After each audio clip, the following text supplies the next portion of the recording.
Welcome to the Pencil Bob channel. I hope you enjoy my stories. Please like and subscribe, and hit that notification icon so you never miss out. Now on with the stories. I had always thought that setting my Homeowners Association payments on autopay was a smart move. It seemed like the easiest way to ensure I never missed a payment. Life was busy, and I figured I could trust the system to handle it for me. But one month something went wrong. I didn't realize it until the police knocked on my door, papers in hand, ready to serve me with a notice that sent my heart racing. They informed me that I had missed a payment and that my house was at risk of foreclosure. I stood there, stunned, trying to process what I was hearing. The officer explained that the HOA had initiated legal proceedings because of my missed payment. I felt like the ground had been pulled out from under me. I had no idea how I had let this happen. My mom, who lived with me, was notorious for stacking our mail in a box in the corner of the living room, and I had been neglecting to check it. I had no recollection of receiving any notices or warnings about the missed payment. After the officer left, I rushed to my computer, my heart pounding in my chest. I logged into the HOA website, praying that I could rectify the situation quickly. Sure enough, there it was, a missed payment. I could hardly believe it. I quickly made the payment, including the late fees and the legal fees that had been tacked on. As I clicked Submit, I felt a wave of relief wash over me, but I knew I had to do more. I needed to notify the HOA about my payment and beg them to reconsider their actions. My hands were shaking as I typed out an email to the HOA lawyer. I explained the situation, my panic evident in every word.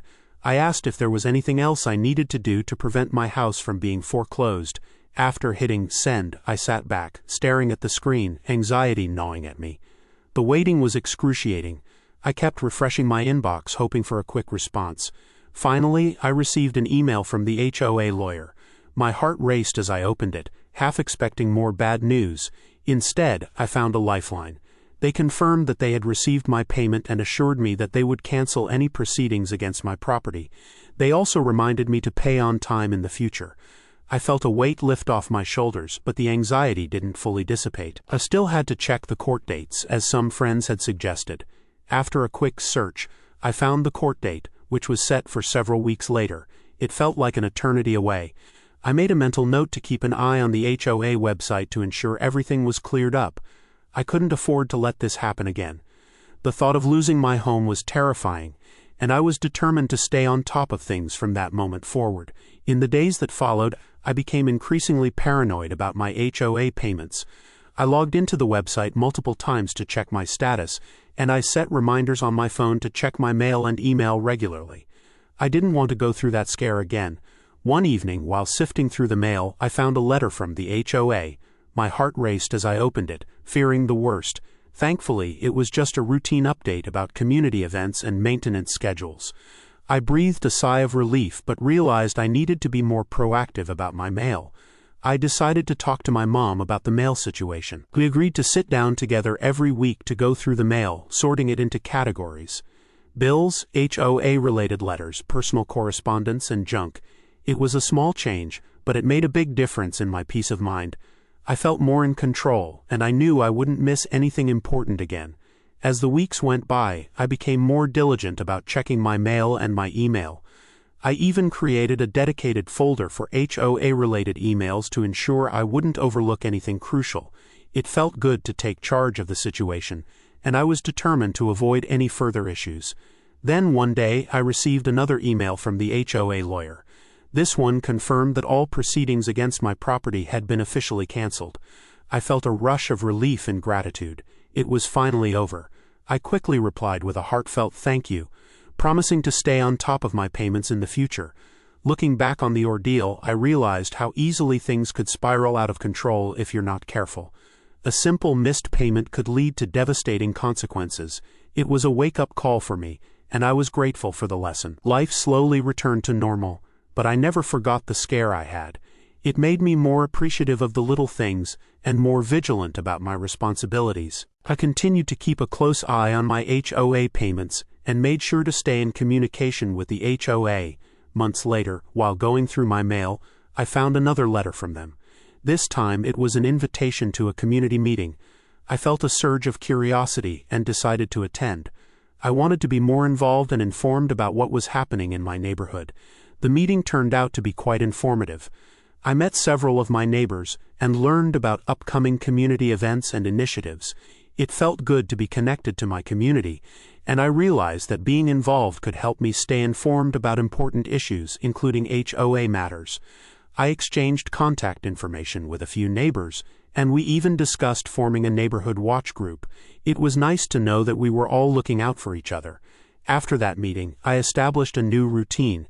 Every Sunday, I would sit down with my mom to go through the mail. We made it a point to sort everything together, ensuring that nothing important slipped through the cracks. I also set up alerts on my phone and computer for upcoming HOA payments. I wasn't going to rely solely on autopay anymore. I wanted to double-check that the payments went through each month. Despite the resolution of my initial issue, I remained vigilant. I didn't want to become complacent and risk another scare. I kept my reminders and routines in place, ensuring that I stayed on top of my responsibilities. I continued to attend community meetings and events, getting to know my neighbors better. The sense of camaraderie was comforting, and I felt more connected to my surroundings. I realized that being part of a community meant more than just living in the same area. It was about supporting one another and staying informed. As the months rolled on, I found myself reflecting on the whole experience. The scare with the HOA had been a blessing in disguise. It taught me valuable lessons about responsibility, vigilance, and the importance of communication. I became more organized and attentive, not just with my HOA payments, but with all aspects of my life. I was grateful that I had resolved the situation and kept my home. It was a close call, but it ultimately led to positive changes in my life. I learned to appreciate the little things more, to be proactive rather than reactive, and to foster relationships with those around me. In the end, I emerged from the experience a better person, more responsible and aware of my surroundings. I was thankful for the lessons learned and the newfound connections in my community. Life continued, but I never forgot the scare I had. It was a turning point that shaped my outlook and made me a more engaged member of my neighborhood. Are you kidding me? This HOA sounds like a bunch of power-tripping vultures. One missed payment and they're ready to foreclose? That's insane. They didn't even bother to call or email before sending the cops. Talk about overkill. HOAs are just glorified neighborhood bullies who get off on controlling people's lives. This story is exactly why I'll never live anywhere with an HOA. They're nothing but trouble and a waste of money. Homeowners should band together and get rid of these parasites. The audacity of this HOA is unbelievable. They're quick to threaten foreclosure, but can't be bothered to send a simple reminder email or make a phone call. It's clear they're more interested in collecting fees and flexing their authority than actually helping the community. And what's with involving the police for a missed payment? That's a complete waste of law enforcement resources. HOAs like this one are the reason why so many people hate these organizations. They're often run by petty tyrants who enjoy making their neighbors' lives miserable over the tiniest infractions. It's disgusting how they can wield so much power over people's homes. Stories like this make me think HOAs should be illegal. They cause way more stress and problems than they solve. This HOA's behavior is absolutely despicable. They're acting like loan sharks, ready to take someone's house over one missed payment. It's predatory and should be illegal. The fact that they went straight to legal action without any attempt at communication shows their true colors. They're not interested in maintaining a community. They just want to intimidate and control people. And let's talk about the waste of resources here. Sending police officers to serve papers for a missed HOA payment? That's ridiculous. Don't the police have actual crimes to deal with? This HOA is abusing the system and treating law enforcement like their personal errand boys. The whole autopay situation is fishy too. How convenient that it didn't go through properly for just 1 month. I wouldn't be surprised if the HOA intentionally messed with the system to catch people out. It's a common tactic for these greedy organizations to generate more fees. This story clearly illustrates the urgent need for stricter regulations on HOAs or abolished altogether. They have far too much power and often abuse it. Homeowners shouldn't have to live in fear of losing their homes over minor issues or clerical errors. It's time to stand up against these neighborhood dictatorship.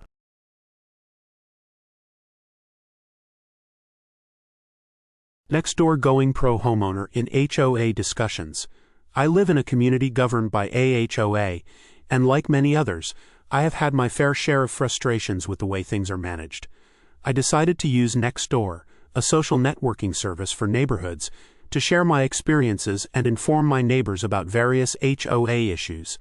Little did I know, this would lead to an unexpected and rather frustrating battle with the HOA board members, who were also the Nextdoor neighborhood leads. Leads are local volunteers who help police posts in their neighborhoods. They are supposed to follow Nextdoor guidelines, which include ensuring that posts are relevant to the community and do not violate any rules. However, in my case, the leads were implementing the local HOA board policy, which dictated that no posts were allowed without board approval. This was a clear overreach of their authority, and I found myself in a constant battle to get my post to stay up. I started noticing that my posts about happenings in our HOA community were being taken down almost as soon as I put them up. These posts were compliant with Nextdoor guidelines, but the board members, acting as leads, were removing them anyway. It was incredibly frustrating. I felt like my voice was being stifled, and I knew I had to do something about it. I decided to protest to the moderators at Nextdoor support. I explained the situation and how the leads were abusing their power to silence me. To my relief, the moderators put my posts back up. However, this victory was short-lived. The leads took them down again, and the cycle continued. I protested once more, and this time something happened. Nextdoor support told me they took care of the problem, which sounded promising. Feeling hopeful, I posted something about HOA law in California, specifically Civ 4515, which guarantees freedom of speech for members and residents of HOAs. I thought this would be a great way to inform my neighbors about their rights.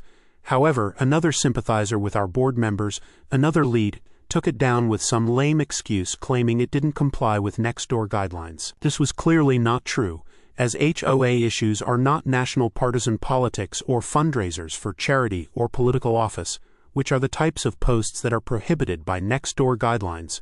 Once again I went to support, and they reposted the removed article right away. It was a great feeling to put the HOA board in its place.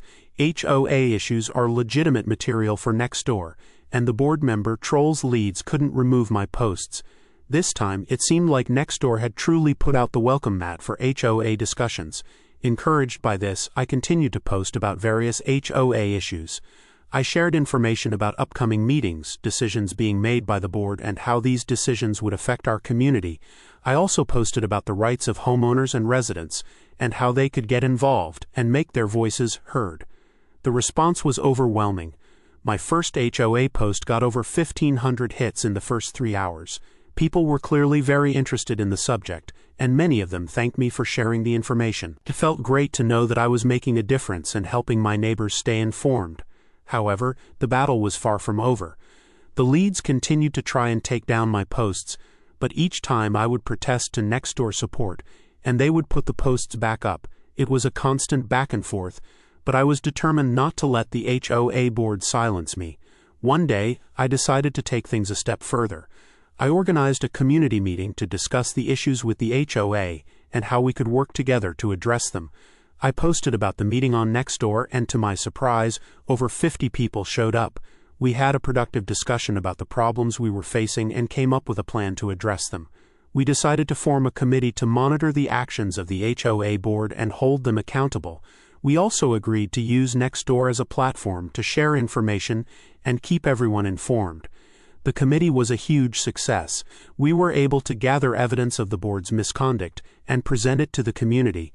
We also used Nextdoor to organize protests and rallies, and to gather support for our cause. The board members were not happy about this, but there was little they could do.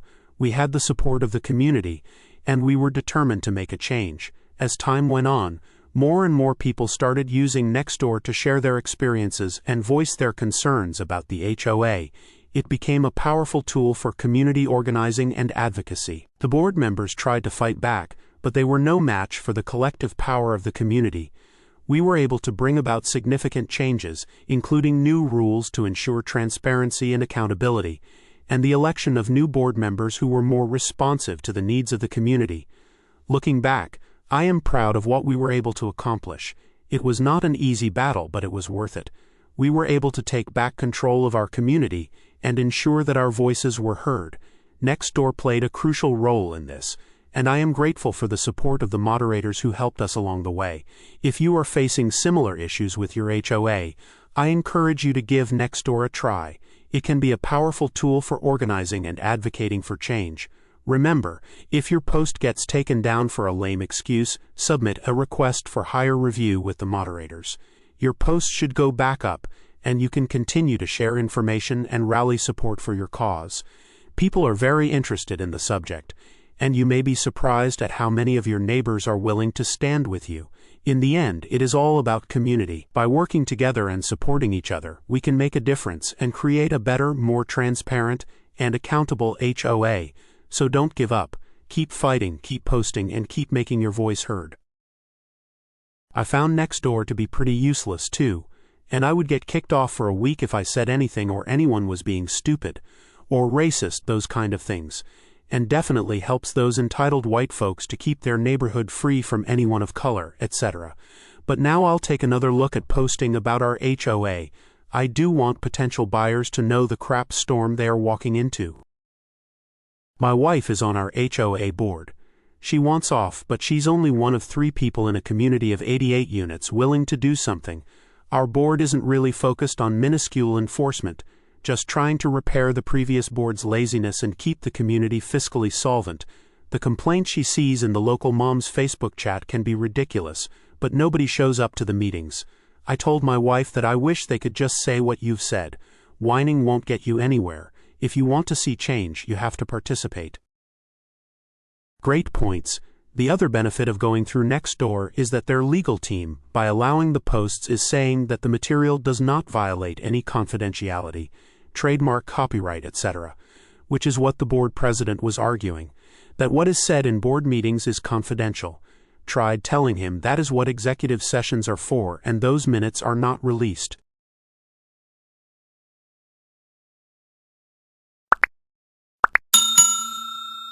I would like to thank you for watching the video to the end. To encourage us to make more videos, please like, subscribe, comment, as well as share. Check out this other video if you haven't already.